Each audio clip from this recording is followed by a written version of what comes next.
La inflamación de la boca y aparición de úlceras, llagas u aftas orales se denomina mucositis. Es un efecto secundario de algunos tratamientos que provoca malestar y dolor a la hora de comer. Es importante saber que pueden aparecer en cualquier etapa del tratamiento y suele ser de forma progresiva. El grado de intensidad es variable, por lo que en ocasiones será necesario modificar la alimentación para evitar que dejes de comer. Es recomendable evitar aquellos alimentos secos y duros, como el pan tostado, los frutos secos, las galletas o los chips.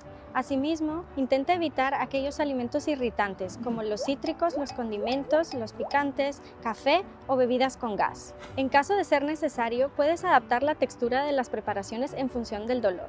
Come alimentos blandos cuando el dolor sea leve y alimentos triturados cuando el dolor se vaya intensificando.